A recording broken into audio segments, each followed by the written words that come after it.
তাদের ক্ষেত্রে যতটুকু ছেড়ে দেওয়া সম্ভব সেই প্রস্তাবনা আমরা দিয়েছি। আপনারা নিজ দায়িত্বে যদি এই অংশগুলো ভেঙে ফেলেন এবং আমাদেরকে সহযোগিতা করেন, এটা সব থেকে ইজি হবে। আর যদি তা না করেন, পরবর্তীতে আমাদের যে আইনি প্রসিডিউর, আমরা সেই প্রসিডিউরে যাব। তবে আপনারা যেহেতু এখানে উপস্থিত হয়েছেন, আশা করি আমাদের উচ্ছেদ মোবাইলে কনজেশন হয়ে যাচ্ছিল, তো আমরা এটা ভেঙে ফেলেছি পুরোপুরি। এবং 17 ফিট থেকে রোডটা এখন 40 ফিট উন্মুক্ত।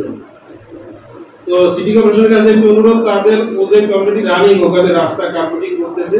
তারা যদি এইটা অ্যাড করে, যেহেতু এটা রোডের জায়গা, তাহলে পরবর্তীতে আর এই কোনো ধরনের ইলিগাল স্ট্রাকচার হওয়ার সুযোগ থাকবে না। আর একটা বিষয়ে একজন অভিযোগ নিয়ে আসছেন, ওটা ওই দিন বৃহস্পতিবার সন্ধ্যায় আলোচনা হয়েছে, কিন্তু এখন আমার টেবিলে আসে না, মাত্র আলোচনা হয়েছে। আপনি আজকে এখানে অভিযোগটা দিলেন, ওইটা আমরা দেখবো। ইন্দিরা রোডের যে মাথা, ওটা আসলে ট্যাপের এখন বর্তমানে 30 ফিট প্রস্তাবনা। এই অনুযায়ী চেয়ারম্যান মহোদয় রোডটা ভিজিট করছেন, আপনাদের পুকুর রাজাবাজার মসজিদ থেকে শুরু করে একদম ইন্দিরা রোডের মাথা, এটা আমাদের দিক নির্দেশনা আছে। আমরা অলরেডি পুরা পুকুর রাজাবাজার রোডে, যেটা আপনাদের অনেকের কাছে কপি আছে, যে কারো ক্ষেত্রে 2 ফিট, কারো ক্ষেত্রে 5 ফিট, কারো ক্ষেত্রে 3 ফিট সারার যেটা সম্ভাব্য প্রস্তাবনা বলছেন, এটা ফাইনাল না। আলটিমেটলি আপনাদের সাথে ফাইনাল আলোচনা করে নকশা থেকে মূল স্ট্রাকচারের ক্ষতি না করে, কারণ হচ্ছে যে বিল্ডিং 30-40 বছর আগে করছে, আমরা সবাই এখানে অনেকে আছি টেকনিক্যাল, আপনার বিল জমা ভেঙে আনসেফ কন্ডিশনে আপনারা রাখতে পারি না। আবার আমরাও চাচ্ছি যে আপনার ট্রাফিক জ্যাম কম হোক। তাহলে কি করণীয়?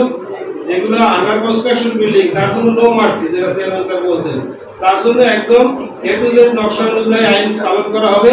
আর যেটা অলরেডি লোকজন থাকেন নির্মিত, তাদের ক্ষেত্রে যতটুকু ছেড়ে দেওয়া সম্ভব সেই প্রস্তাবনা আমরা দিয়েছি।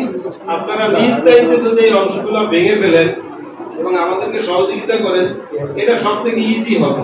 আর যদি তা না করেন, পরবর্তীতে আমাদের যে আইনি প্রসিডিউর, আমরা সেই প্রসিডিউরে যাব। তবে আপনারা যেহেতু এখানে উপস্থিত হয়েছেন, আশা করি আমাদের উচ্ছেদ মোবাইল কোর্টে যেতে হবে না। আপনারা অত্যন্ত সচেতন, আমরা ওইভাবে সলভ করতে পারবো। সিটি কর্পোরেশন এবং বিপিডিসি সহ অন্যান্য আমাদের যারা স্টেক হোল্ডার আছেন, তাদের কাছে অনুরোধ যে আমাদের এই বিষয়ে সহযোগিতা করবেন।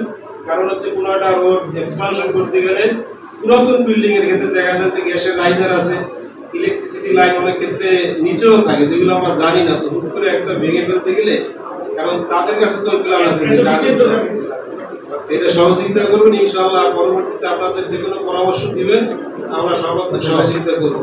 সকলকে ধন্যবাদ।